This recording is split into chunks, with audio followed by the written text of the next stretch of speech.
పరిశుద్ధ గ్రంథం నుండి తీతుకు రాసిన పత్రిక 2వ అధ్యాయము 10వ వచనాన్ని జాగ్రత్తగా పరిశీలన చేద్దాం. తీతుకు రాసిన పత్రిక 2వ అధ్యాయము 10వ వచనం. 14 చదవండి. 14 వచనం. ఆయన సమస్తమైన దుర్నీతి నుండి మనలను విమోచించి సత్క్రియల యందు ఆసక్తి గల ప్రజలను తన కోసరము పవిత్రపరచుకుని తన సొత్తుగా చేసుకున్నటకు తన్ను తానే మన కొరకు అర్పించుకునెను. ఇక్కడ ఈ మాటలో దేవుడు ఒక మాట రాయించాడు. మనం ఒక విషయం చెప్పాను నేను మీకు అందరికి కూడా. మనము ఎవరి కోసము అనే ఒక ప్రశ్న, నీవు ఎవరి కోసము అనే ఒక ప్రశ్న మనం వేసినప్పుడు ఇక్కడ దేవుడు మాట్లాడుతూ అంటున్నాడు, తన కోసరము అన్న పదం అక్కడ ఉందో మీరు చూడండి జాగ్రత్తగా. సత్క్రియల యందు ఆసక్తి గల ప్రజలను తన కోసరము పవిత్రపరచుకుని, అంటే మనందరినీ ఇక్కడికి దేవుడు ఎందుకు నడిపించాడంటే ఎవరి కోసం బ్రతకాలని చెప్పాలి. ఎవరి కోసం బ్రతకాలని ఆన్సర్ వచ్చేసిందని మనకి ముగించేసుకుందామా? వచ్చినట్టు మంది మళ్ళీ అడుగుతాను. మీరు చెప్పారనుకోండి తొందరగా ముగించేస్తాను. మీరు నాకు రిప్లై ఇవ్వలేదనుకోండి తెల్లారులు కూర్చోబెడతాను. నీవు ఎవరి కోసం అంటే వాక్యాన్ని బట్టి దేవుడు చెప్తున్న మాటను బట్టి ఎవరి కోసం? దేవుని కోసం. ఇప్పుడు దేవుని కోసం మనం బ్రతకాలంటే ఆ పాయింట్ ఏంటంటే, దేవుని కోసం మనం బ్రతకాలంటే అసలు దేవుడు మనకేం చేశాడు అసలే అది తెలియాలి ఫస్ట్. దేవుడు మనకేం చేశాడు, మనం ఆయన కోసం ఎందుకు బ్రతకాలి? చాలా మంది వాక్యం విన్న తర్వాత ఏమనుకుంటారంటే, అమ్మా దైవజనులు వచ్చారు ఎంత మంచి వాక్యం చెప్పారు అనుకుంటారు అందరూ. ఇంకా తమ్ముడు కూడా మంచి వాక్యం చెప్పాడు, రేపు మీరు వెళ్ళి అనుకోవచ్చు, అయిపోయిన తర్వాత అనుకుంటారు చాలా మంచి వాక్యాలు చెప్పారండి అని. కానీ నాకు తెలిసి ఏంటంటే అనుకోవడం వరకు మాత్రమే కానీ వాక్యానుసారంగా బ్రతికే వాళ్ళు ఉండరు. కీర్తన గ్రంథంలో ఒక మాట అంటాడు, దిద్దుబాటు నీకు అసహ్యము కదా అంటాడు. దిద్దుబాటు ఏంటంట? అసహ్యము. ఒక ఆస్తిపరుడు పేద వ్యక్తిని పెళ్లి చేసుకున్నాడంటండి. ఎవరు? ఆస్తిపరుడు ఒక పేదరాల్ని పెళ్లి చేసుకున్నాడంటండి. చేసుకుని ఆమె పేదరాళ్ళైతే ఏముందో, నాకు ఆస్తి ఉంది కదా, నాలో భాగం ఇస్తాను కదా అని చెప్పి తన పెళ్లి చేసుకుని తన ఇంటికి తీసుకెళ్ళాడంటే, మంచి బట్టలు, మంచి ఇల్లు, మంచి తిండి అన్నీ ఉన్నాయండి. పెళ్ళయింది.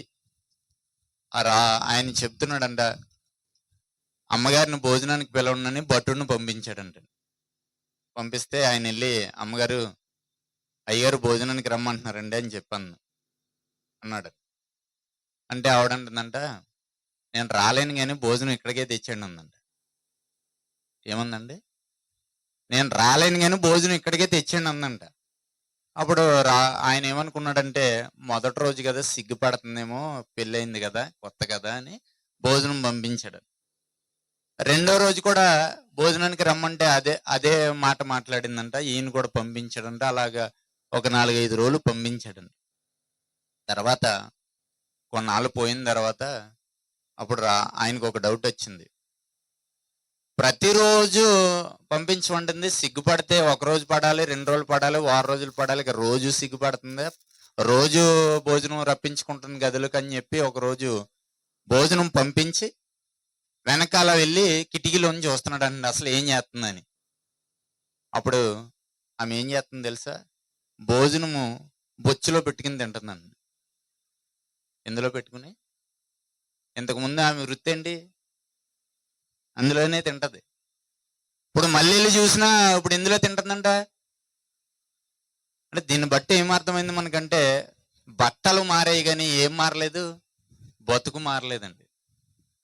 చాలా మంది అయ్యి బాబు మంచి వాక్యం చెప్పారండి, సూపర్ అండి, అలాగండి పలానా ఆయన వచ్చాడండి, ఎలా చెప్పాడండి, పలానా ఆయన వచ్చాడండి, అద్భుతంగా మాట్లాడాడండి, ఇక నేను దేవుని కోసమే బ్రతకాలండి, బ్రతికితే చస్తే ఆయన కోసమండి అనుకుంటారు ఇక్కడ.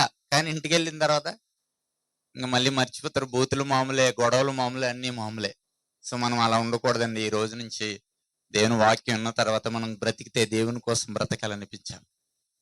ఆయన మనకి ఏం చేశాడనేది మనకు అర్థం కావాలి. ఈ పంచభూతాలను మన చేతిలో పెట్టాడు ఆయన. అసలు మనం ఆయన కోసం ఎందుకు బ్రతకాలంటే ఈ పంచభూతాలని నీ కోసం ఇచ్చేసాడు ఆయన. పంచభూతాలంటే నింగి, నేల, నీరు, నిప్పు, గాలి, సమస్తాన్ని నీ చేతిలో పెట్టేశాడు. ఒక్కసారి కొన్ని ఆలోచిద్దామండి. దేవుడు ఎన్ని గొప్ప కార్యాలు మన పట్ల చేశాడో మనం ఎందుకు బ్రతకాలి అని మనం ఆలోచిస్తానండి. ఒక చెట్టు దగ్గరికి మీరు వెళ్ళండి. ఒక చెట్టు దగ్గరికి వెళ్ళండి. చెట్టు చిన్నగా ఉందనుకోండి, ఎక్కడ పెట్టుకుంటామండి చెట్టుని? చెప్పాలండి. చిన్నగా ఉందండి, మొక్క ఎక్కడ పెడతాం? పట్టుకొచ్చి కుండీలో వేసి గోళ్ళ మీద, బిల్డింగ్స్ మీద పెట్టుకుంటాం. ఎందుకు పెడతారు? అందంగా కనబడాలి. సరే, ఆ మొక్క పెద్దదైందండి. పెద్దదయ్యాక ఏం చేస్తుంది చెట్టు? చెప్పండి. పెద్దదయ్యాక ఏం చేస్తుంది? నీడనిస్తుంది. ఇంకా చెప్పాలి. నేను అన్నాను, మీరు చెప్తే నేను వదులుతానండి, లేదా వదలను. ఇక ఇంట్రడక్షన్ ఇది. చెట్టు ఏం చేస్తుంది? నీడనిస్తుంది, గాలినిస్తుంది. తర్వాత కాయలు కాసి ఎన్నేండ్లు కాస్తుంది? దాంట్లో ఓపుకున్నంత వరకు కాస్తుంది. కాసి కాసి కాసి ఎన్ని ఫలాలు మనకి ఇచ్చేస్తుందండి. ఇక కాయలను బాబు నా పని అయిపోయిందని చెట్టు ఎండిపోయింది అనుకోండి, ఏం చేస్తారు? నరికేసి కట్టెలు తెచ్చి పొయ్యిలో పెట్టేస్తాం అండి. పొయ్యిలో పెట్టిన తర్వాత ఏమైనా వదిలేందని మళ్ళీ బొగ్గులు తెచ్చి ఇస్త్రీ చేసాం. బూడి తట్టుకెళ్ళి అంట్లు తోమాం. పాపం అంట్లు తోమే కనబడకుండా పోయింది కాబట్టి వదిలేమని, లేకపోతే వదలందని కదా. అప్పటికి అంటే ఒక చెట్టు వల్ల ఎన్ని ఉపయోగాలు ఉన్నాయండి. ఒక చెట్టు మనకి ఎన్నో ఎవరు పెట్టారు చెట్టుని భూమి మీద? ఎవరు పెట్టారు? చెట్టు లేకపోతే అసలు బతుకుతాడా మనిషి? ఈరోజు గాలి కావాలి మనిషికి. రోజుకి ఎంత గాలి కావాలో తెలుసండి? 3 సిలిండర్లు కావాలండి. ఒక్క సిలిండర్ కాస్ట్ ఎంతో తెలుసండి? 700 రూపాయలండి మినిమం. 3 సిలిండర్లు ఎంత అవుతుంది? 2100 అవుతుంది, 2000 అవుతుంది. అంటే ఆ లెక్కను మీరు లెక్కండి. జీవితకాలం 60 సంవత్సరాలు బతికితే 60 సంవత్సరాలకి ఎంత గాలి పీల్చుకున్నారో, ఎన్ని లక్షల కట్టాలో మీరు ఆలోచించండి. దేవుడు ఇస్తే ఒక చెట్టు ద్వారా, గాలి ద్వారా, సూర్యుడు వస్తే సూర్యుడి ద్వారా మొక్క బతికితే, మొక్క బతకడం ద్వారా గాలి వస్తే అప్పుడు మనం బతుకుతున్నామండి. ఇన్ని దేవుడు ఇస్తున్నాడండి. ఒక చెట్టు నీ కోసమే. ఇప్పుడు మనం కూర్చున్నాం చూడండి, ఈ భూమి మన కోసమే. ఇప్పుడు కూర్చున్న భూమి ఎవరి కోసం అండి? ఇది మన కోసమే. మనకే ఇచ్చాడు దేవుడు. భూమి మీద మొక్కలు మొలవాలి మన కోసమే. భూమి తిరగాలి మన కోసమే. మనం చక్కగా కూర్చున్నాం కానీ భూమి మీద భూమి మాత్రం చక్కగా ఒక చోట లేదండి. ఏం చేస్తుంది? అది తిరుగుతుంది. ఎంత వేగంతో తిరుగుతుంది? 1,11,600 కిలోమీటర్ల వేగంతో తిరుగుతుంది భూమి. మనం కూర్చున్నాం చూడండి ఈ భూమి, కానీ మనం మాత్రం కదలట్లేదు. విచిత్రం కాదా? ఎవరి కోసం భూమి? మన కోసమే. 1,00,000 కిలోమీటర్ల వేగంతో తిరుగుతున్న ఒక్క యాక్సిడెంట్ కూడా ఏనాడు జరిగిందన్న దాఖలాలు లేవు. ఎవరు నడిపిస్తున్నారంటారు? ఎవరి కోసం అంటారు? మన కోసమే. చూసారా పాయింట్? మనం ఒక క్వశ్చన్ వేస్తే ఎన్ని ఆన్సర్లు వస్తున్నాయి. మనం ఆయన కోసం ఎందుకు బతకాలంటే, చెట్టు నీ కోసం ఇచ్చాడు ఆయన, గాలి నీ కోసం ఇచ్చాడు ఆయన. గాలి దేవుడి దగ్గరికి వెళ్ళి, ప్రభువా ప్రతిరోజు ఉత్తరం నుంచి దక్షిణానికి, దక్షిణం నుంచి ఉత్తరానికి తిరుగుతున్నాను ప్రభువా, ఒక్క రోజు నాకు సెలవువ్వా అని అడిగింది అనుకోండి, మన పరిస్థితి ఏంటి చెప్పాలి?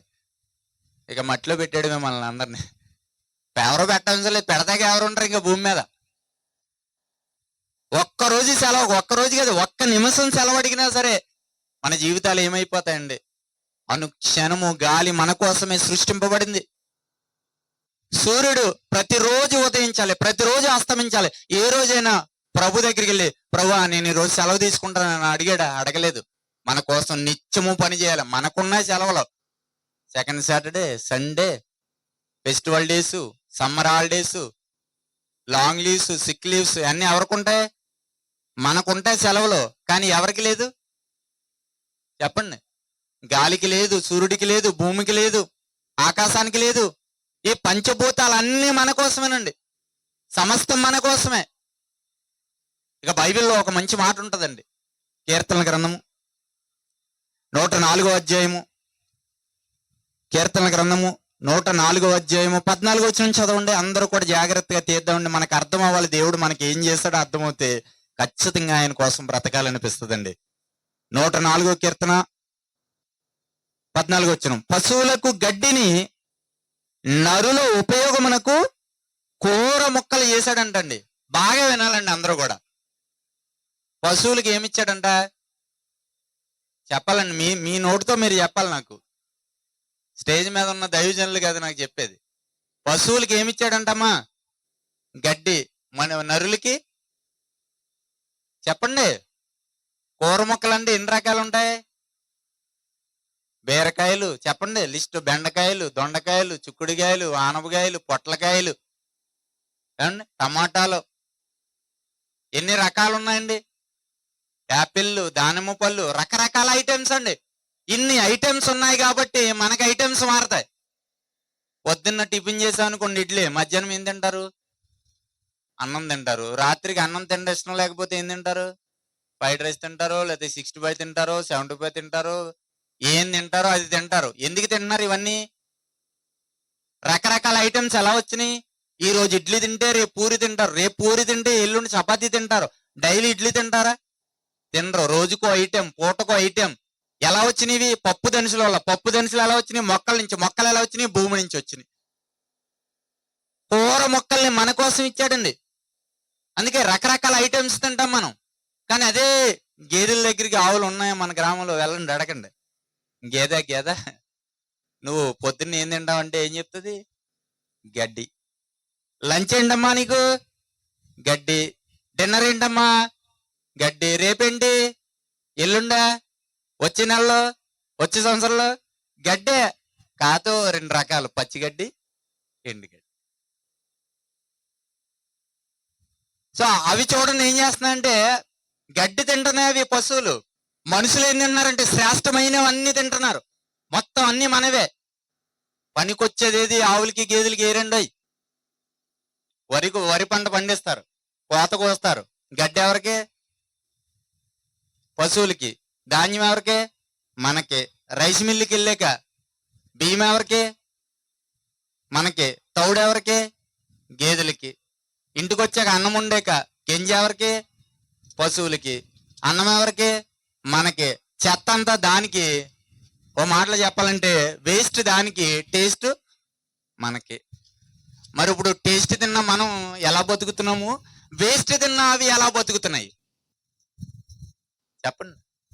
వేస్ట్ తిన్నా అవి ఎలాంటి పాలు ఇస్తున్నాయంటే డాక్టర్లు అంటున్నారు కొన్న పాలు తాకండి, స్వచ్ఛమైన గేదె పాలు తాకండి. స్వచ్ఛమైన పాలు.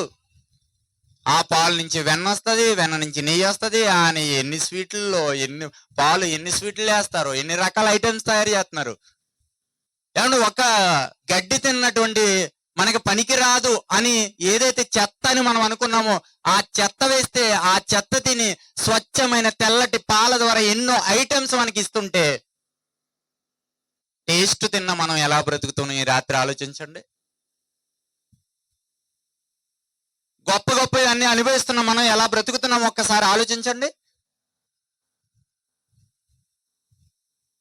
మనం దేవుని కోసం బ్రతకాలి అని అనిపిస్తుందండి ఇవన్నీ ఆలోచించినప్పుడు. ఎన్ని రకాల ఐటమ్స్ అండి.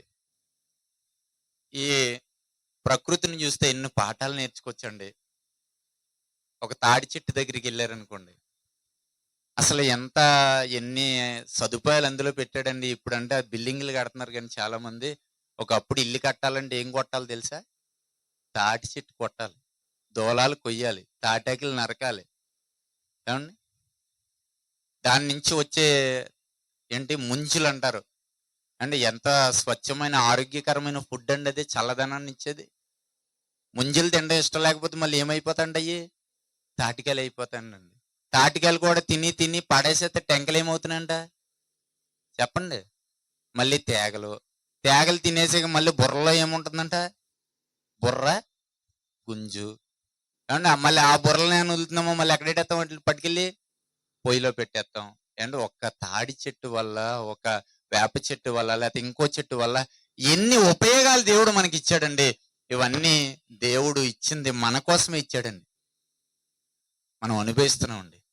మరి మనం దేవుని కోసం బ్రతుకుతున్నామా? మనం దేవుని కోసం జీవిస్తున్నామా? ఆకాశం నుంచి వర్షం కురిపిస్తున్నాడు, పంటలు పండిస్తున్నాడు, పద్యాలు పాడుకుంటాం గాని ప్రభు కోసం బ్రతకాలన్న ఆలోచన రాదు. స్కూల్లో పద్యం ఉంటది, ఎండలు కాసేది ఎందుకురా అంటే వర్షం కురిసేటందుకురా, మబ్బులు పట్టేటందుకురా, మబ్బులు పట్టేది ఎందుకురా అంటే వానలు కురిసేటందుకురా, వానలు కురిసేది ఎందుకురా అంటే పంటలు పండేటందుకురా, పంటలు పండేది ఎందుకురా అంటే కడుపులు నిండేటందుకురా, కడుపులు నిండేది ఎందుకురా అంటే మనుషులు బ్రతికేటందుకురా అని పద్యాలు పాడుకున్నాం గాని ఆ పంటలు పండడానికి కారణం, మన కడుపులు నిండడానికి కారణం, ఈ రోజు ఇంత ఆరోగ్యకరంగా బ్రతకడానికి కారణం ఎవరండి? దేవుడు కదా. మరి అలాంటి దేవుడి కోసం బ్రతకాలా వద్దా? అలాంటి దేవుడి కోసం జీవించాలా వద్దా? ఆయన కోసం సత్క్రియలు చేయాలా వద్దా? ఏదో వచ్చి మంచి వాక్యం చెప్పారని వెళ్ళిపోవడం కాదు, కానీ ఆ వాక్యాన్ని ప్రతి ఒక్కరూ తమ హృదయాలలో భద్రపరుచుకోవాలి. ఒకవేళ దేవుడిని ఇంకా నేను ఎన్నో చెప్పగలనండి. దేవుడు ఎన్ని చేశాడు చూడండి, ఎన్ని చేశాడు. ఇవన్నీ ఎందుకు చేశాడు దేవుడు నీకు, నాకు, మనందరికీ అనంటే మనం ఆయన కోసం బ్రతకాలని. తినండి, తాగండి, అనుభవించండి. అది భూమా, ఆకాశమా, నీరా, నిప్ప, గాల అన్నీ మన కోసమే. కానీ ఇన్ని అనుభవించిన తర్వాత ఒకవేళ మనం దేవుని కోసం బ్రతకకపోతే పరిస్థితి ఏంటి? ఇది చెప్పి నేను ముగిస్తాను. ఇన్ని ఇచ్చిన దేవుడు మనల్ని ఆశిస్తున్నది ఏంటంటే మీ హృదయాల్ని పవిత్రంగా నాకు ఇవ్వండి, సత్క్రియలు చేయండి, సమాజంలో సువార్త కోసం బ్రతకండి, యేసుక్రీస్తు వారిని నమ్మండి, రక్షణ పొందండి, పరలోకం స్వతంత్రించుకోండి అని చెప్తున్నాడు ఆయన. ఇన్ని అనుభవించిన తర్వాత ఒకవేళ మనం దేవుని కోసం బ్రతకకపోతే అప్పుడు ఏం జరుగుతుంది? అప్పుడు ఏం జరుగుతుంది? కొరింథీయులకు రాసిన రెండవ పత్రిక, కొరింథీయులకు రాసిన రెండవ పత్రిక 5వ అధ్యాయము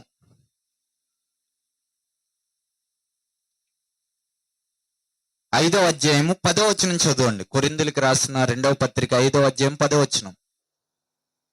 ఎందుకనగా తాను జరిగించలే క్రియల చొప్పున అవి మంచివైనను సరే చెడ్డవైనను సరే దేహముతో జరిగించిన వాటి ఫలమును ప్రతివాడు పొందినట్లు మనమందరమును క్రీస్తు న్యాయ పీఠము ఎదుట ప్రత్యక్షము కావలయును. ఇక్కడ మీరు అందరూ గుర్తుపెట్టుకోండి, జాగ్రత్తగా వినండి. నేను అర్థమయ్యేలాగా చెప్పి ముగిస్తానని చెప్పాను. నేను 1 గంట 2 గంటలు ప్రిపేర్ అయ్యి చెప్పాలని నేను అనుకోవట్లేదు. ఎంతైనా చెప్పగలను, కానీ మనకు అర్థమయ్యాక ముగించేస్తాను. మనం ఆయన కోసం బ్రతకాలి అని దేవుడు అనుకున్నప్పుడు, ఎందుకు బ్రతకాలి అని అంటే ఆయన మనకి ఇవన్నీ చేశాడు. ఈ సర్వ సృష్టిని నీ చేతిలో పెట్టాడు, మనిషికి ఇచ్చాడు. అనుభవిస్తున్నావు, తింటున్నావు, త్రాగుతున్నావు, బతుకుతున్నావు. మరి ఇప్పుడు ఒకవేళ ఇన్ని దేవుడు ఇచ్చినవన్నీ అనుభవించిన తర్వాత ఆయన కోసం బ్రతకకపోతే అప్పుడేంటి పరిస్థితి అంటే ఆయన చెప్తున్నాడు, మనమందరమును క్రీస్తు న్యాయ పీఠము ఎదుట ఏం కావాలంటండి? ప్రత్యక్షము కావాలి. మనందరం ప్రత్యక్షం కావాలి. ఇది ప్రతి ఒక్కరికి అర్థం కావాలి. ఎందుకంటే సాతాను మాయ చేస్తున్నాడు. మాయ ఎలా మాయ చేస్తాడు తెలుసా? సాతాను ప్రతి ఒక్కరిని గాలము వేసి గుచ్చి ఏం చేస్తున్నాడంటమ్మా? లాగుతున్నాడు, వలేస్తున్నాడు. వేటగాడి గురించి తెలుసా మీకు? ఈ లోకంలో వేటగాడు ఎలా ఉంటాడు తెలుసా? పక్షిని పట్టుకునేటప్పుడంట నోకలు జల్తాడంటండి. ఏం జల్తాడమ్మా? నోకలు జల్తాడు. దేవుని కోసం బ్రతకకుండా మనల్ని ఆడు ఎలా దారి తప్పిస్తాడో చెప్పడానికి చెప్తున్నాను. ఒక వేటగాడు లాంటి వాడాడు. వేటగాడు ఏం చేస్తాడు తెలుసా? నోకలు జల్తాడు. పక్షి అనుకుంటది, రోజు కష్టపడే పక్షి ఈ రోజు అమ్మయ్య కష్టపడక్కర్లేకుండా నాకు ఏం దొరికింది ఇవాళ? ఆహారం దొరికేసిందని చక్కగా వెళ్తుంది. కానీ వాడు దానికి తెలియకుండా పైన ఏమేశాడు? వాలేసాడు. చిక్కుకుంది, దొరికింది, ప్రాణం పోయింది. ఈసారి వేటగాడు మళ్ళీ నూకలు జల్లాడు, పక్షి మళ్ళీ వచ్చింది. ఇంతకుముందు పక్షికి ప్రమాదం జరిగింది చూసుకుంది, నూకలు చూస్తుంది, పైన వలందో లేదో చూస్తుంది. చూసుకుని అవి తినడానికి వెళ్ళింది. వల లేదు, నూకలు మాత్రమే వేశాడు, వల ఇలా వెళ్ళింది. చెట్టు చాటున ఉన్నాడు, బాణం పట్టుకుని కొట్టేశాడు. ఈసారి మళ్ళీ వేటగాడు మళ్ళీ నూకలు చల్లాడు. పక్షి వచ్చింది, నూకలు చూస్తుంది, ఉన్నాయి. వల చూస్తుంది, లేదు. చెట్టు చాటును చూస్తుంది, అక్కడ కూడా లేడు. ఈసారి రూటు మార్చాడు. ఏం చేశాడు? నూకల్లోనే మత్తు మందు కలిపేశాడు. సాతాను పట్టుకోవడానికి పక్షిని పట్టడానికి ఎన్నో రకాల ప్రయోగాలు చేస్తున్నాడు. అలాగే అపవాది కూడా మనల్ని పట్టుకోవడానికి ఎన్నో రకాల వలేస్తుందండి. కొంతమందికి బెట్టింగ్ అనే వలేస్తుంది, కొంతమందికి వ్యభిచారం అనే వలేస్తుంది. లోకల్లో కూడా ఒక నానుడు ఉంటుందని పెద్దలు అంటారు, కాంతం కనకో కీర్తి అంట. ఏంటండి అవి?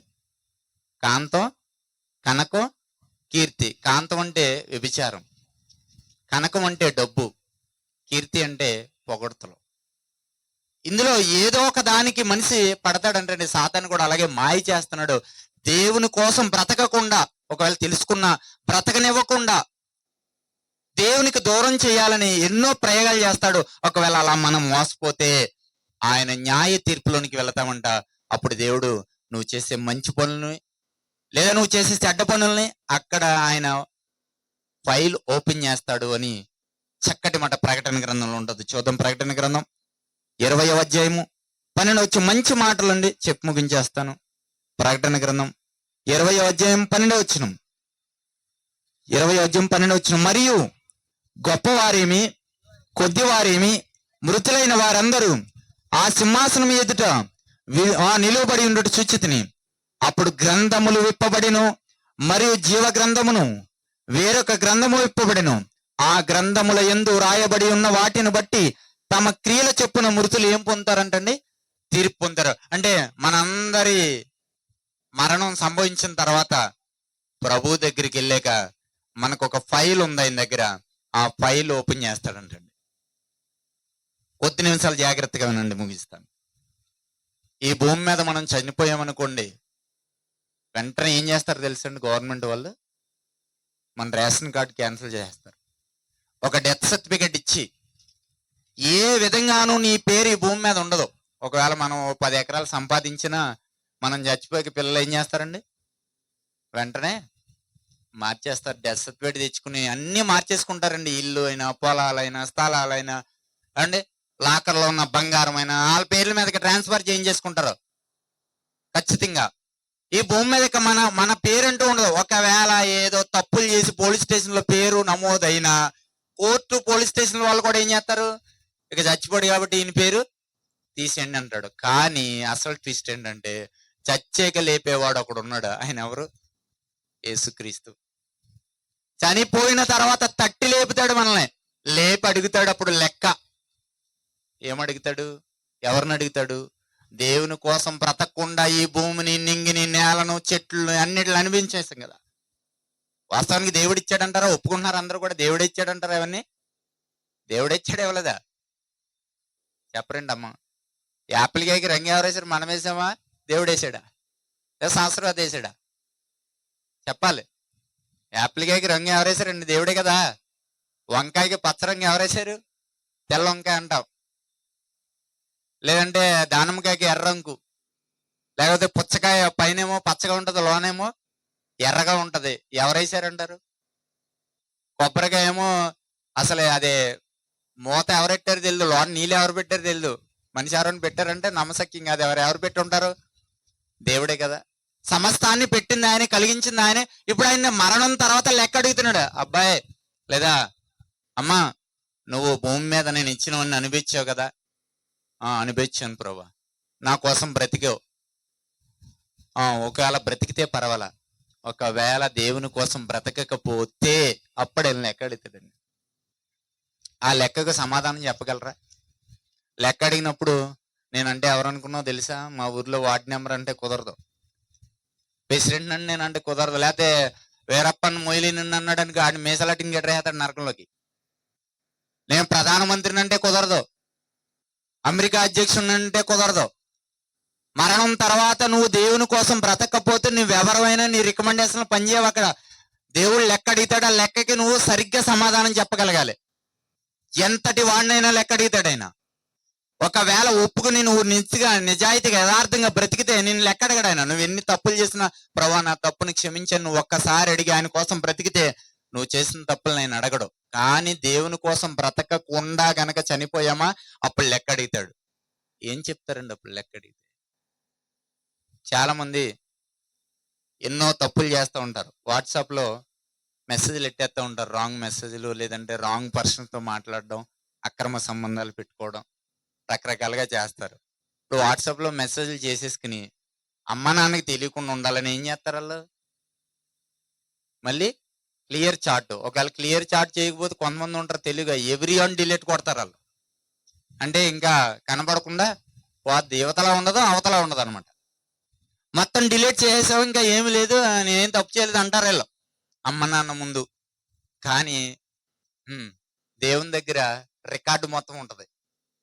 నువ్వు ఎవరితో ఏ మెసేజ్ పెట్టావో, ఏ రోజు ఏ మెసేజ్ పెట్టావో అండి, ఎక్కడ నడుచుకుంటూ వెళ్ళావో, ఎక్కడ పరిగెత్తుకుంటూ వెళ్ళావో, ఎవరితో మాట్లాడావో, ఏం మాట్లాడావో, ఎవరితో అక్రమ సంబంధం పెట్టుకున్నావో, నీ భార్యని ఎన్నిసార్లు మోసం చేసావో, లేదా నీ భర్తను ఎన్నిసార్లు మోసం చేసావో, తల్లిదండ్రులను ఎన్నిసార్లు మోసం చేసావో, మొత్తం మొత్తం లిస్ట్ అంతా ఆయన దగ్గర ఉంటుంది. అందుకే పైలు అన్నాడు, ప్రకటన గ్రంథంలో అన్నాడు ఆయన గ్రంథములు విప్పుతాడంటండి. అవి విప్పితే మనం తట్టుకోలేమంతే.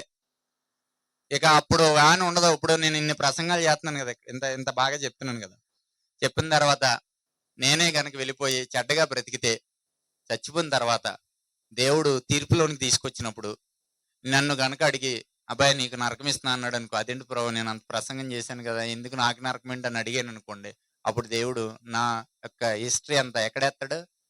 స్క్రీన్ మీద ఎత్తాడు. ఏంటి ఎంత ఎంత ఉంటుంది తెలుసా ఆయన స్క్రీన్? చూడండి పైకి. మన స్క్రీన్లో ఎంత ఉంటాయి? మనం ఎంత ఉంటాయి? 32 ఇంచు, 48 ఇంచు, 72, మహా అయితే 100 ఉంటది. కానీ ఆయన స్క్రీన్ ఎంత పెద్దది పైకి చూడాలి. అప్పుడు ప్రపంచంలో ఉన్న అందరూ చూస్తారనమాట. అప్పుడు లోకంలో బతికాడు కూడా చెప్తాడు, ఈడేంటి అన్ని ప్రసంగాలు చేసాడు, ఇంతలాగా బతికాడా, ఇదే జీవితం అని చెప్పి ఉమ్మూతాడు. నరకంలో ఉన్నాడు కూడా ఉమ్మూతాడు అప్పుడు. అందుచేత ఎలాంటి కాల్ డేటా అయినా, ఎలాంటి వాట్సాప్ మెసేజ్లైనా, ఎలాంటి పనులైనా, నీ అడుగులు, నీ మాటలు, నీ చూపులు అన్ని లిస్ట్ ఆయన దగ్గర ఉంటది. అది ఓపెన్ చేశాడా ఆ రోజు మన జీవితం ఏంటి ఒకసారి ఆలోచించండి. అందుకే ప్రభు ప్రతిదీ లెక్క అడుగుతాడు. ఇంకా చాలా లెక్కలు ఉంటాయి. ఎన్ని కోడిగుడ్లు తిన్నామని అడిగాడు అనుకోండి, ఏం చెప్తారు చెప్పండి? నవ్వడానికి బాగున్నా, ఇది వాస్తవం. ఇది మీరు ఎన్ని బియ్యం తిన్నారో, ఎన్ని కేజీలు తిన్నారని అడిగితే ఏం చెప్తారు? ఇప్పుడు అక్కడికి వెళ్ళాక లెక్క కట్టమంటాడు. మరి బతకకపోతే ఆయన కోసం ఎన్ని బత్తాలు తిని ఉంటారు లెక్క పెట్టుకోండి ఒకసారి. రోజుకి ఒక పావు కేజీ లెక్క వేసుకున్నా నెలకే ఎన్ని కేజీలు అవుతాయండి? కనీసం 5 కేజీలు 6 కేజీలు తింటాం కదా. అలా జీవితకాలం మొత్తం మీద ఎన్ని బత్తాలు తిని ఉంటామండి? ఎన్ని కోడిగుడ్లు తిని ఉంటారు, ఎన్ని కోళ్ళు తిని ఉంటారు, ఎన్ని మేకలు తిని ఉంటారు అసలు? అంటే ఇలా చెబితే చాలా మందికి కొంచెం ఇబ్బందిగా ఉండొచ్చేమో, కానీ వాస్తవాలు ఇవి. ఎవరిచ్చారు అవన్నీ? మనం ఇచ్చామండి. కోడి ముందా గుడ్డు ముందా అంటే ఏముందని చెప్తారు? కోడే ముందు ఎవరు పుట్టించారు? దేవుడే పుట్టించాడు. సమస్తం ఆయన ఇచ్చిన వాటికి ఆయన లెక్క అడుగుతాడు. లెక్క అడిగినప్పుడు ఏం చెప్పగలవు? ఎంత గాలి పీల్చుకున్నావు లెక్కగట్టు, ఎన్ని సముద్రపు చేపలు తిన్నావు లెక్కగట్టు, ఎన్ని చెట్లను అనుభవించావు లెక్కగట్టు. దేవుడు అడిగితే ఏమైపోవాలో ఒక్కసారి ఆలోచించండి. ఆయన లెక్క అడుగుతాడండి. లెక్క అడిగిన రోజున లెక్క చెప్పలేక మనం ఈ లోకంలో ఆయన కోసం బ్రతకపోతే మనందరికీ సిద్ధపరచబడింది ఏంటి తెలుసా? నిత్య నరకము. నిత్య నరకాన్ని దేవుడు మనందరికి సిద్ధపరిచాడు. ఆ భయంకరమైన వేదనకరమైనటువంటి ఆ నరకంలోనికి జారిపోకూడదని యేసుక్రీస్తు వారు 2000 సంవత్సరాల క్రితం ఈ భూమి మీదకి వచ్చారు.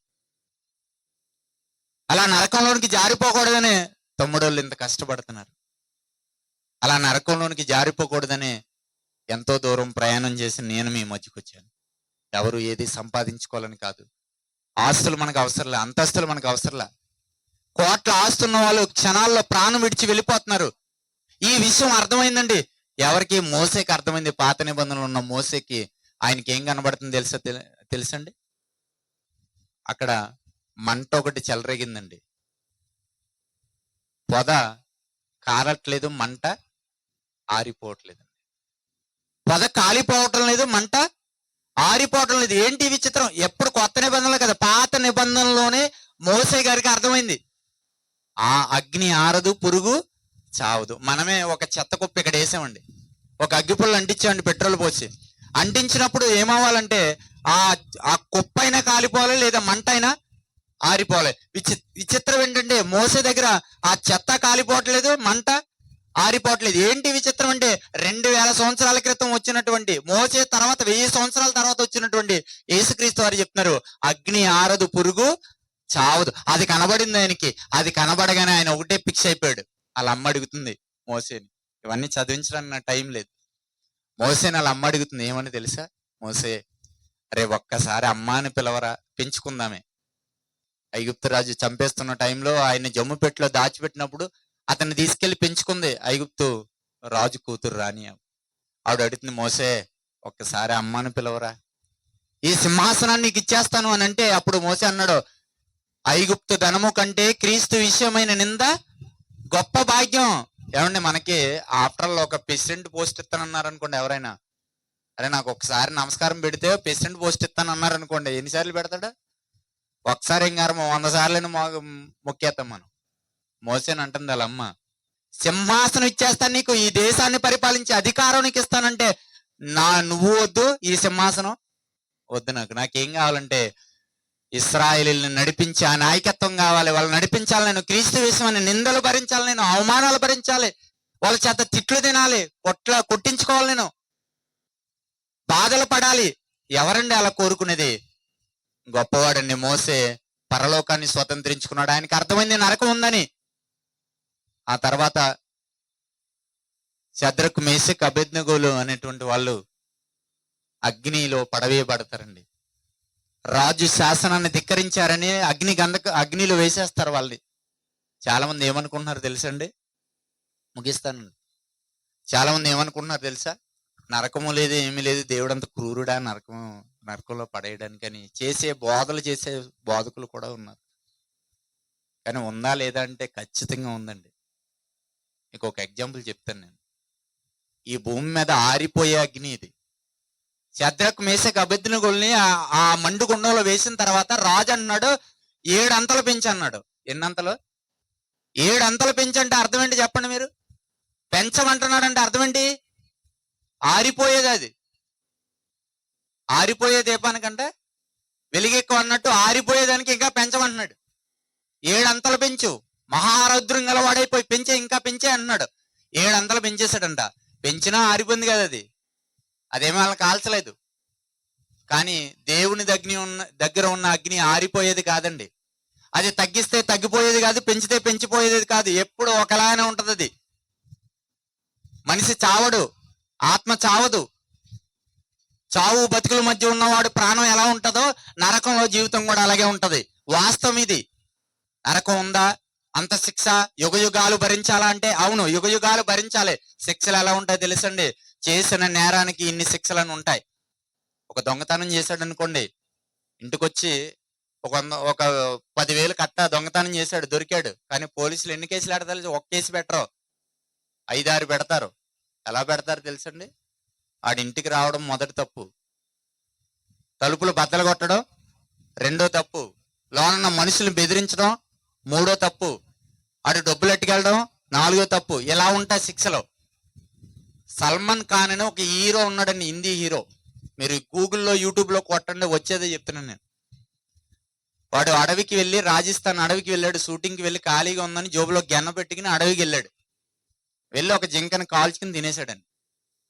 ఒకవేళ మీకు ఈ రాత్రి నేను చెప్పిన కొన్ని విషయాలు, ఈ చెట్లు, కోడిగుడ్లు, కోళ్ళు, మేకలు తింటే దేవుడు అడుగుతాడండి అని మీరు అనుకోవచ్చు. అడిగితాడు లేదు, ఇప్పుడు మీకు అర్థమైపోద్ది. జింకని పుట్టించింది ఎవరు? దేవుడేనా? దేవుడే. అలా అని తినమకండే, మన జాతీయ జంతువు అది. మన దేశం ఆ రూల్ పెట్టింది తినకూడదని. సో అయితే ఈ సల్మాన్ ఖాన్ అనే ఆయన అడవికి వెళ్ళి కాల్చుకుని తినేశాడండి. ఆయన మీద గవర్నమెంట్ 6 కేసులు పెట్టిందండి. ఎన్ని కేసులు? అంటే మన వాళ్ళు ఏమన్నారంటే, యుగయుగాలు శిక్ష ఉందా, యుగయుగాలు బాధ ఉందా, ఎందుకంటే ఇలాంటి బాధలు చేస్తారు? పని పాట లేకండి, చదువుకోలేదా మేము? ఉద్యోగం చేసుకుని బతకలేమా?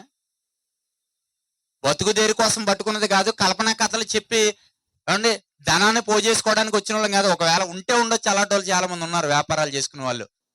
కానీ కార్యక్రమం చేస్తున్న తమ్ముడోళ్ళు అలాంటి వాళ్ళు కాదు. నిజంగానే ఉంది అనడానికి భూమి మీద కళ్ళ ముందు సాక్ష్యం ఉంది.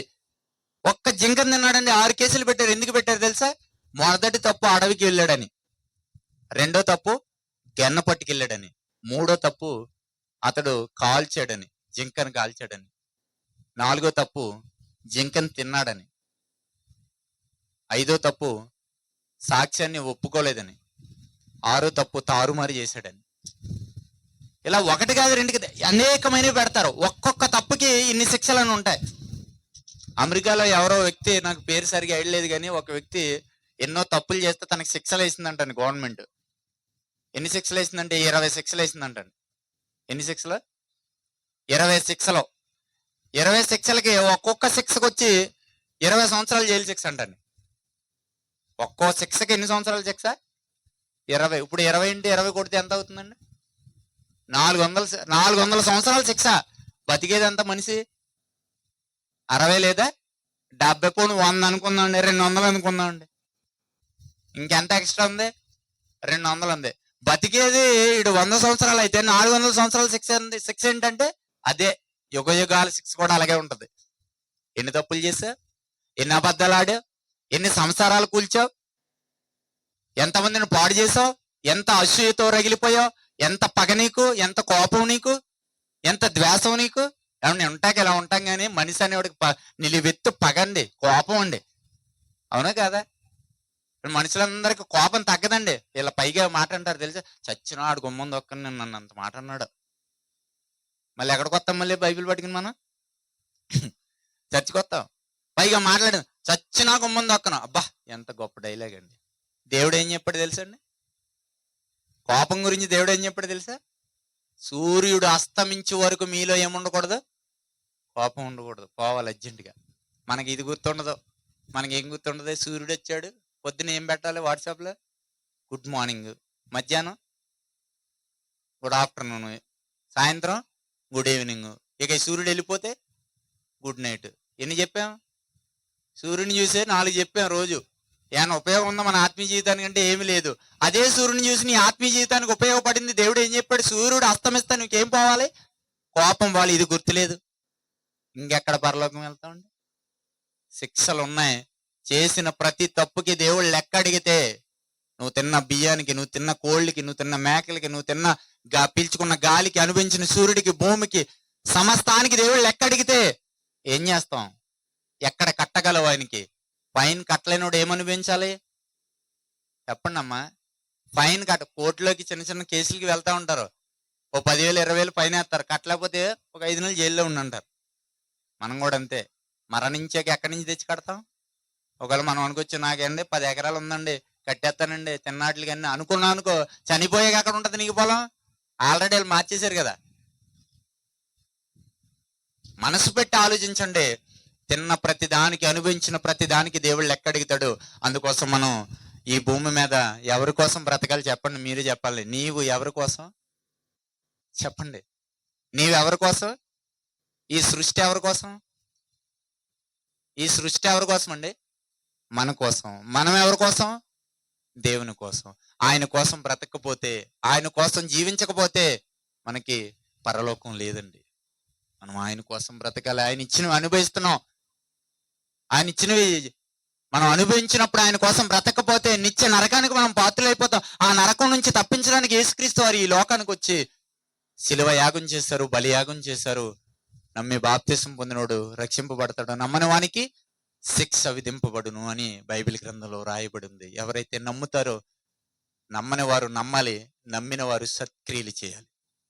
నమ్మిన వారి గురించి బైబిల్లో ఒక మాట మాట్లాడుతూ మత్తయి సువార్త 5వ అధ్యాయము 13వ వచనం ఒకసారి చదవండి, ముగించుకుందాం. మత్తయి సువార్త 5వ అధ్యాయము 13వ వచనం. నమ్మని వారు నమ్మాలి, రక్షణ పొందాలి. నమ్మిన వారు ఏం చేయాలో చూడండి. నమ్మిన వారు ఏం చేయాలి? మత్తయి సువార్త 5వ అధ్యాయం 13వ వచనం. మీరు లోకమునకు ఉప్పై ఉన్నారు. ఏమన్నా అందరూ వినండి, ముగిస్తున్నాను. మీరు లోకమునకి ఏమై ఉన్నారంట? ఇక్కడ ఎంతమంది బాప్తిసాలు పొందారు? చేతులు ఎత్తండి. మొత్తం అందరు ఎత్తండి, ఎవరు సిగ్గుపడద్దు. ఇప్పుడు దాకా నేను చెప్పిన వాక్యం రక్షణ లేని వాళ్ళకి, ఇప్పుడు నేను చెప్తున్న వాక్యం రక్షణ పొందిన వాళ్ళకి. రక్షణ పొందిన మనందరినీ దేవుడు ఏమంటున్నాడు తెలుసా? మీరు లోకమునకి ఏమై ఉన్నారు? మళ్ళీ మీరు అందరూ చెప్పాలండి, చెప్తేనే ముగిస్తాను. నేను ముందే చెప్పా, మీకు బండగా గుర్తుండిపోవాలి మైండ్లో. మీరు లోకమునకి ఏమై ఉన్నారు అంటే మనం ఎవరు ఇప్పుడు? చెప్పరండి అమ్మా, మనం ఎవరు ఇప్పుడు? దేవుడు మనల్ని అంటున్నాడు, నా ఉప్పు కదా అంటున్నాడు. ఎవరైనా పిల్లల్ని ఎలా పిలుచుకుంటారండి? ఎవరైనా పిల్లల్ని ఎలా పిలుచుకుంటారండి? నా బంగారం కదా, నా వెండి కదా, నా కొండ కదా, నా కోట కదా, నా డైమండ్ కదా అంటారు. కానీ ఎవరైనా నా ఉప్పు కదా అంటారా? అంటారా? కానీ దేవుడు ఏమంటున్నాడు? మీరు నా ఉప్పు అన్నాడండి. మీరు లోకానికి ఉప్పు అయి ఉన్నారు. ఉప్పుకి ఎందుకు పోల్చాడో తెలుసా? ప్రతిదీ బుర్ర పెడితే అర్థమవుతుందండి. మీరు లోకానికి ఉప్పు అయి ఉన్నారంటే ఉప్పుకున్న లక్షణాలు ఏంటి? 4 లక్షణాలు ప్రాథమికంగా. ఒకటి, ఉప్పుకుండే లక్షణం ఏంటి తెలుసా? దేవుడు మనల్ని ఎలా ఉండాలని కోరుకున్నాడు అని మనం సరిగా వినకపోతే మనకు అర్థమవుతుంది. మనల్ని దేవుడు ఉప్పులా ఉండాలని కోరుకున్నాడు. ఎందుకు ఉప్పుతో పోల్చాడు అని అంటే, ఉప్పుకి 4 లక్షణాలు ఉంటాయి. ఆ 4 లక్షణాలు ఏంటో చెప్పి ముగిస్తాను. ఒక్క లక్షణం ఏంటంటే, మొదటిది మలినాన్ని తొలగిస్తుంది. దేన్ని? ఎగ్జాంపుల్ ఏంటి తెలుసా? చేపలు తోమేటప్పుడు ఏం వాడతారండి? ఎందుకు వాడతారు? చేపలు ఎందుకు వాడతారు? కంపు పోవాలి. ఏ కంపు? నీచు కంపు. కంపు, మలినం పోవాలి, వేస్ట్ పోవాలి అని అంటే ఉప్పు వాడాలి. ఇప్పుడు మనల్ని కూడా దేవుడు ఏమని కోరుకున్నాడు? మీరు ఉప్పు అన్నాడు. ఇప్పుడు మనలో ఉన్న లేదా లోకంలో ఉన్న వాళ్ళ మలినాన్ని ఎవరు తొలగించాలి? ఇప్పుడు ఉప్పు తొలగించాలి. అందుకే నిన్ను నన్ను దేవుడు ఎలా పోల్చాడు? ఉప్పుతో పోల్చాడు. ఉప్పుకున్న రెండవ లక్షణం ఏంటి తెలుసా? ఉప్పు మొదట మలినాన్ని తొలగిస్తుంది. ఉప్పు రెండవది రుచినిస్తుంది. ఏమిస్తుందండి? రుచినిస్తుంది. ఉప్పు అంటదంట, అన్నీ వేసి చూడు, నన్ను వేసి చూడు అంటదంట. అది వేయకపోతే మరి రుచి ఉండదు. అది వేయకపోతే ఎవరు తినలేరు. ఈవెన్ బీపీ వచ్చిన వాళ్ళు కూడా ఏమంటారు తెలుసా? తినలేకపోతున్నాను, ఉప్పు లేని అంటారు. తింటే అలాగ ప్రమాదం అయినా కూడా తినాలనే భ్రమ. అంటే ఉప్పు ఖచ్చితంగా ఉండాలి, రుచి ఉండాలంటే. సో ఇప్పుడు మన మాటలు ఎలా ఉండాలంటే ఉప్పు రుచినిస్తుంది. మన మాటలు ఎలా ఉండాలంటే రక్షణ పొందిన వాళ్ళు మన మాటలు ఎలా ఉండాలంటే రుచినిచ్చేవిగా ఉండాలి. ఒకటి, మలినాన్ని తొలగించాలి. మనం ఎంతో మంది లోకంలో పాపంలో శాపంలో పడి ఉన్న వాళ్ళు ఉన్నారు. వాళ్ళ దగ్గరికి వెళ్ళాలి, స్వార్థ ప్రకటించాలి, డబ్బులు ఖర్చు పెట్టాలి, ప్రయాసపడాలి, సమయాన్ని వెచ్చించాలి, వాళ్ళని పాపం నుంచి బయటికి లాక్కి రావాలి. చేపల్లో ఉన్నటువంటి మలినాన్ని ఎలాగైతే ఉప్పు తొలగిస్తుందో, ఉప్పు ఉన్న మనం లోకంలో ఉన్నటువంటి వారి యొక్క పాపాన్ని తొలగించి ప్రభు యొద్దకు నడిపించాలి. 2, మన మాటలు రుచినివ్వాలి. రుచిగల మాటలు మాట్లాడాలి. ఆ మాటలు ఎవరి అయితే రుచిగా ఉంటాయి? ప్రభు అయితేనే రుచిగా ఉంటాయి. ఇంకెవరి మాటలు రుచిగా ఉండవు. సినిమా గురించి మాట్లాడితే ఎవరు మారుమనసు పొందడు. సీరియల్ గురించి మాట్లాడితే ఎవరు మారుమనసు పొందుతారా? ఎంతమంది సీరియల్ సినిమాలు చూస్తున్నారు? ఇందులో చూస్తున్నారు, మానేశారా? చెప్పండి. అవి చూసి కదా పాడైపోయారు. పాపం. మన పిల్లలు ఉన్నారు ఇక్కడ, చాలా మంది చిన్నపిల్లలు సిరిపోని ప్యాంట్లు వేసుకుంటున్నారు కదండి. ఎక్కడ చూసి నేర్చుకున్నారు పాపం? చెప్పండి, ఎక్కడ చూసి నేర్చుకున్నారు? చిన్నప్పుడు అండి, నాకు బాగా గుర్తు, 9th క్లాస్ చదివేటప్పుడు ఇంటర్ దాకా నిక్కర్లు వేసుకుని వెళ్ళాం. 9th క్లాస్ చదువుతుంటే ఒక రోజు అండి, ఆట ఆడుకుంటున్నప్పుడు వెనకాల సిరిగిపోయిందండి. సిరిగిపోతే నేను సిగ్గుపడి చేత్తో ఇలా పెట్టుకుని ఎవరన్నా అడుగుతారు కదా, ఏదో బాగాలేనట్టుగా అలా నడుచుకుంటా, కిలోమీటర్ ఉంటుంది మా ఇల్లు. మధ్యాహ్నం భోజనం టైంలో నడుచుకుంటూ వచ్చి మా అమ్మ దగ్గరికి వస్తే ఏమైందిరా అంటే, అది చూపించి, అమ్మాయి ఇలా ఉంది పరిస్థితి అంటే, ఆవిడ సూదిలో దారిమిట్టు కుట్టేసి మళ్ళీ ఇస్తే తొడికిని వెళ్ళాను. కానీ ఇప్పుడు మన వాళ్ళు ఏం చేస్తున్నారు తెలుసండి? సిరిపోని డబ్బులు ఇచ్చి కొనుక్కుంటున్నారు వెళ్ళి. ఎలా తయారయ్యారంటే సినిమాలు, సీరియళ్ళు, అందులో సిరిపోని వేస్తే వాళ్ళు సిరిపోని వేయాలి. వాళ్ళు ఏ డ్రెస్సులు అయితే ఆ డ్రెస్సులు వేయాలి. ఎందుకండి? ఇలా పాడైపోయారు చాలా మంది. తల్లిదండ్రులు కూడా చాలా మంది అలాగే ఉన్నారు. మా కొడుకు మగోడు. ఎవరంట? అయ్య బాబోయ్! మా ఊర్లో ఒక ఆయన అలాగే అంటున్నాడు. భార్య నుంచుకుని ఇంకొక ఆమె జీవితాన్ని నాశనం చేస్తే వాళ్ళ నాన్న వచ్చి అంటాడు ఒక ఆయన, మా కొడుకు ఏమనుకున్నావు మగాడు ఏదైనా చేస్తాడు. అయ్య బాబోయ్! ఎలా ఉన్నారు చూడండి. తప్పు చేసినప్పుడు ప్రతి తల్లిదండ్రులు పిల్లల్ని దండించాలి, ఖండించాలి, సరిచేయాలి. నాకు బాగా ఒక విషయం గుర్తొస్తుందండి ఇలా ఇలా మాట్లాడినప్పుడు. ఇంటి దగ్గర ఆనవపాదులు, బీరపాదులు, చిక్కుడు పాదులు పెడతారు కదా. పెట్టినప్పుడు ఏం చేస్తారండి? అవి ఎదుగుతున్న కొద్ది పక్కింట్లోకి వెళ్ళిపోతుంది అనుకోండి, ఏం చేస్తారు? పర్లేదులే వెళ్ళను కోసుకుంటారులే మనోళ్ళని వదిలేస్తారా? ఏం చేస్తారండి?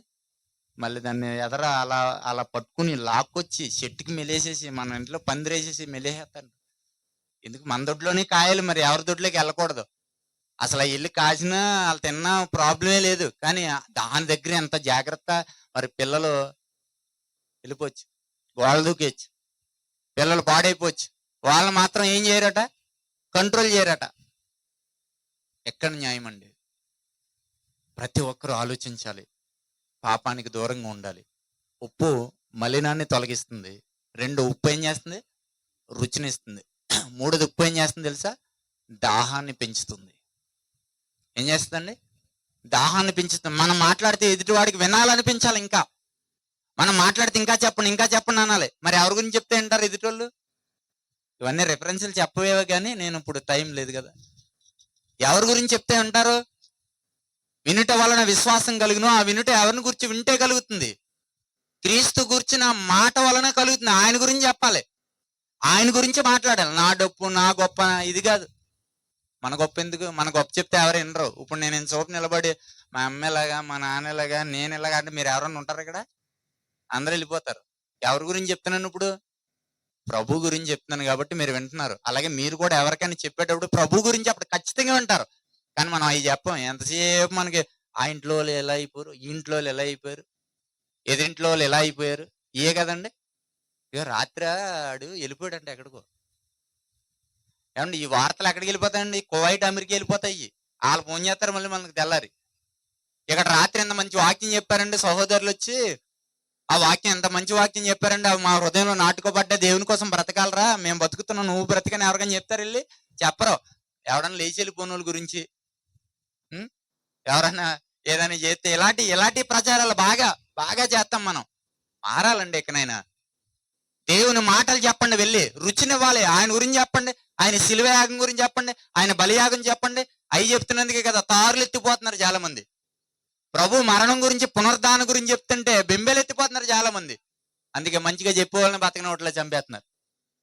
వాళ్ళ కంగారు వచ్చేస్తుంది. చెప్పాలి, చచ్చిపోయినా పర్లేదు, మనం అవే చెప్పాలి. మన మాటలు ఒకటి ఉప్పు మలినాన్ని తొలగిస్తుంది, ఉప్పు రుచి తర్వాత రుచినిస్తుంది, ఉప్పు దాహాన్ని పెంచుతుంది, ఉప్పుకున్న లాస్ట్ గుణం ఏంటి తెలుసా? నిల్వ చేస్తుంది. ఏం చేస్తుంది? నిల్వ చేస్తుంది. పచ్చళ్ళు చూసండి, పచ్చళ్ళు నిల్వ ఉండాలంటే ఏముండాలి? ఉప్పు ఉండాలి.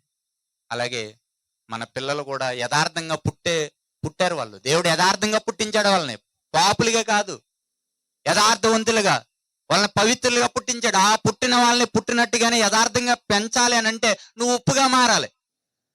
అందులో ఉన్న అర్థం అది. దేవుడు ఊరికే పోల్చలేదండి. పోలికలు బైబిల్లో పోల్చిన ప్రతి పోలిక ఒక అర్థం ఉంటది. అది మనం ఆలోచించాలి. నువ్వు ఒక ఉప్పు అయినప్పుడు నువ్వు మలినాన్ని తొలగించాలి. నువ్వు ఒక ఉప్పు అయినప్పుడు నువ్వు రుచినివ్వాలి.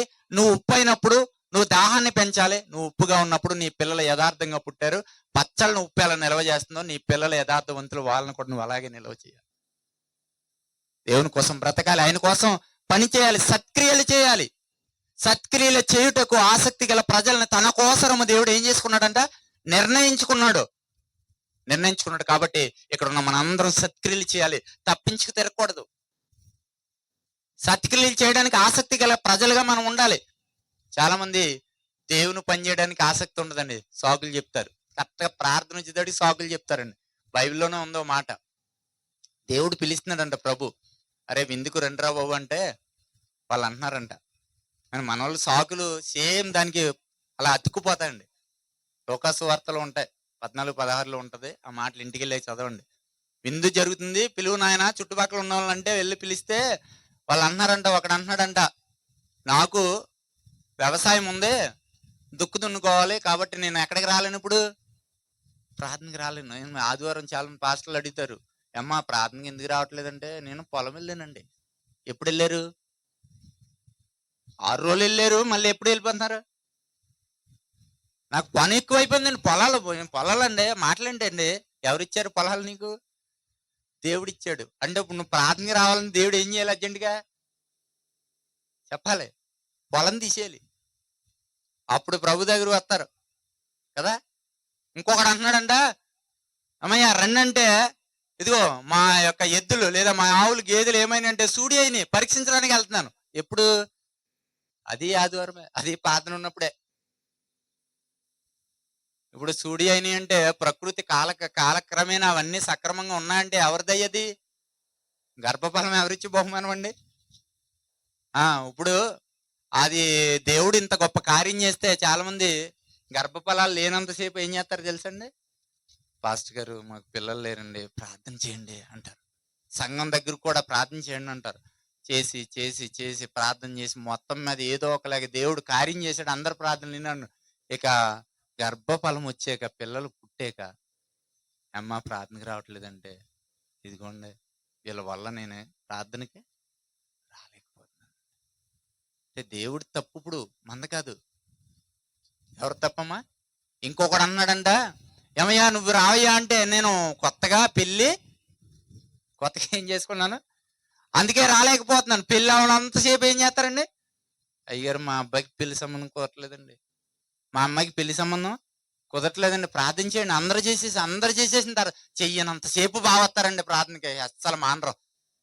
కుదరనంతసేపు బావస్తారు, బాగా అడుగుతారు, దేవుని దగ్గరగా బతుకుతారు. నన్ను అడిగితే దేవునికి ఎంత దగ్గరగా బతుకుతారంటే అంత దగ్గరగా బతుకుతారు. ఎప్పుడైతే పెళ్ళి అయింది ఏమంటాడంటండి, నాకు కొత్తగా పెళ్ళి అయింది, మా అత్తగారు వాళ్ళు అత్తమాట వాళ్ళ ఇంటికి రమ్మంటున్నారు, కాబట్టి నేను ఎక్కడికి రాలేకపోతున్నాను, ప్రార్థనకి రాలేకపోతున్నాను. ఇలాంటి సాకులు చెప్పలు చాలా మంది ఉన్నారు, నా దగ్గర కూడా చాలా మంది ఉన్నారు. ఒక తమ్ముడు అన్నవాడు, అన్నయ్య మా బ్యాచ్లో అందరూ పెళ్ళి అయిపోయినాడు, ఒక్కడే ఉండేవాడు, నేను అతను ఉండేవాడు. నాకేమో 2 సంవత్సరాల క్రితం అయింది, మొన్న 1 సంవత్సరం క్రితం తనకైంది. అన్నయ్య నాకు కూడా పెళ్ళి అయితే నేను నా భార్యను తీసుకుని వచ్చేతను, నేను ప్రార్థన నువ్వు. సరే దేవుడు మొత్తం మీద కార్యం చేసి పెళ్ళి అయితే, ఇప్పుడు పెళ్ళి అయిన తర్వాత 1 వారం రాలేదండి, సంవత్సరం అయింది.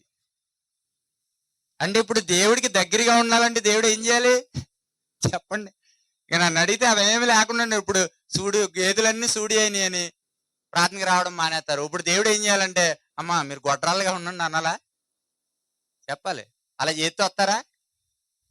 దేవుడు అలా చేయడు, నీకు మంచి చేస్తాడు, న్యాయం చేస్తాడు, అన్నీ ఇస్తున్నాడు కదా, అన్నీ ఇస్తున్నాడు, నువ్వు అడిగిందల్లా చేస్తున్నాడు. ఆయన కోసం బ్రతకడానికి బాధ ఏంటి? సాకులు చెప్పేవారిగా ఉండొద్దు. ఆదాము అవ్వల దగ్గర దేవుడు చెప్పాడు, అయ్యి అన్ని పళ్ళు తినండి, ఒక్కటే తినొద్దంటే, ఆ తినొద్దన్నదే తినేరు వెళ్ళి. అప్పుడు దేవుడు వచ్చి అంటున్నాడు, ఆదామా ఎక్కడున్నావు అంటే, చెట్టు చాటున ఉన్నాను. అంటే ఇలా జరిగింది. ఎందుకు జరిగిందంటే, ఇదిగో తప్పు నాది కాదు ప్రభువే. ఎవరిది కాదు? నాది కాదు. నా భార్యది అంటే బాగున్నావు, నా భార్యది కూడా కాదు ప్రభువా, నీవు నాకు ఇచ్చావు చూడు. ఎవరిచ్చారు? నువ్వు నాకు ఇచ్చావు చూడు ఆవిడ. అంటే ఇప్పుడు తప్పు నాది కాదు, నా భార్యది కాదు, ఎవరి తప్పు? నువ్వు ఇచ్చావు కదా, నీ తప్పు. సరేనా? చాలా మంది ఇలా ఉంటారండి. వద్దండి. సెలవులో ఉన్న దొంగ ఆఖరి క్షణంలో చిట్ట చివరి ఛాన్స్ కొట్టేశాడండి. చిట్ట చివరి ఛాన్స్. ఎంత గొప్పగా మారిపోయాడండి, ఎంత గొప్పగా మారిపోయాడు. ఒక్కసారి ఆలోచించండి. అలాంటి ఛాన్స్ ఈరోజు దేవుడు మళ్ళీ మనకి ఇచ్చాడు. ఆలోచిద్దామా? ప్రభా, సిలువలో ఉన్న దొంగకి ఛాన్స్ ఇచ్చినట్టు నాకు కూడా ఛాన్స్ ఇచ్చా, అలా నేను మారాలి ప్రభా అని. మారదాం. ఎప్పటికైనా సద్వినియోగం చేసుకుందాం. వయసు ఉంది, అవకాశం ఉంది, అవయవాలు ఉన్నాయి, జీవితం ఉంది. ఇంకా ఉన్న ఈ కొద్ది జీవితాన్ని దేవునికి అర్పిద్దాం. ఇప్పటికే 30, 40, 20, 50 సంవత్సరాలు అయిపోయిన వాళ్ళు కూడా ఇక్కడ ఉన్నారు. ఇంకెంతకాలం బ్రతుకుతాం మనం? మన ఆయుష్ కాలం 70 లేదు 80. భారతదేశ సగటు ఆయుష్ అయితే అంత లేదు, 58. ఇంకెంతకాలం బ్రతుకుతాం మనం? ప్రభువుని అడుగుదాం. ప్రభువా, పేతురుతో అంటున్నాడు, పేతురు నువ్వు ఇప్పుడే నడుం కట్టుకుని వెళ్ళాలి, ఎందుకంటే ఇప్పుడే నువ్వు పరుగు పెట్టగలవు. ముసలోడు అయిపోయావు, నువ్వు ఎక్కడికి? వెళ్ళలేవు. వయసు అయిపోయిందని నువ్వు పాడలేవు. ఏమంటే చెప్పండి, వయసు అయిపోయిన వాళ్ళు బాగా పాడతారా, వయసులో ఉన్న వాళ్ళు బాగా పాడతారా? చెప్పండి. ఇప్పుడు నేను వయసులో ఉన్నాను కాబట్టి మైక్ కట్టుకుని నేను మాట్లాడగలుగుతున్నాను. ముసలోడిని అయిపోతే ఏమవుద్ది, ఇలాగా ఇలా ఉంటది. నేను అప్పుడు మాట్లాడలేను. అప్పుడు నేను రెస్ట్ తీసుకోవాలి. వయసులో ఉన్నారు కాబట్టి ఇప్పుడు మీరు పాడాలి. ముసలోళ్ళు అయితే పాడలేరు. వయసులో ఉన్నారు కాబట్టి ఇప్పుడు మీరు ప్రార్థన చేయాలి. వయసులో ఉన్నారు కాబట్టి పని చేయాలి, పరిచర్య చేయాలి, దేవుని కోసం బ్రతకాలి, దేవుని కోసం త్యాగం చేయాలి. ఆయన కోసం ధనాన్నైనా శ్రమనైనా దేన్నైనా పెట్టుబడిగా పెట్టాలి. పరలోకం కోసం ప్రయాసపడాలి ప్రతి ఒక్కరు కూడా. పేతురు అలాగే చేశాడు. చచ్చిపోయే వరకు గొప్పగా బ్రతికాడండి. పౌలు యవన కాల జీవితాన్ని దేవునికి అర్పించేశాడు. యేసేపు యవన కాల జీవితాన్ని దేవుని అర్పించేశాడు. ఆఖరికి చివరికి యేసుక్రీస్తు వారు కూడా తన యవన కాల జీవితాన్ని దేవునికి అర్పించేశాడు. ఈ రాత్రి ఇక్కడ ఉన్నటువంటి మనందరం కూడా ఆలోచించండి. అవయవాలు ఉన్నాయి, మంచి ఆయుష్ ఉంది, మంచి ఆరోగ్యం ఉంది, 3 పూట్ల తినడానికి తిండి ఉంది, కట్టుకోవడానికి బట్ట ఉంది, ఉండడానికి ఇల్లు ఉంది. ఇంతకంటే గొప్ప ఆశీర్వాదం ఈ ప్రపంచంలో ఇంకెవరికి ఉండదు. అంత గొప్ప ఆశీర్వాదం దేవుడు మనందరికి ఇచ్చాడు. సద్వినియోగం చేసుకోండి. నీవు ఎవరి కోసం అని అంటే, ఎవరి కోసం? దేవుని కోసం. ఈ సృష్టి అంతా, ఈ ప్రపంచంలో ఉన్న ప్రతిదీ నీ కోసం నా కోసం దేవుడు సృష్టించాడు. ఇవేమీ ఆయనకు అక్కర్లా. ఆయనకు భూమి వద్దు, ఆయనకి ఆకాశం వద్దు, ఆయనకి అంతరిక్షం వద్దు, ఆయనకి చెరువులు చేపలు రొయ్యలు ఏమొద్దు. అన్ని నీకే, అన్ని మనకే. అన్ని తినండి, అన్ని తాగండి, అన్ని అనుభవించండి. కానీ ఈ చిన్న జీవితాన్ని మాత్రం ఎవరికి అర్పించండి? దేవునికి అర్పించండి. తలలో ఉంచుతాం, ప్రార్థన చేసుకోండి.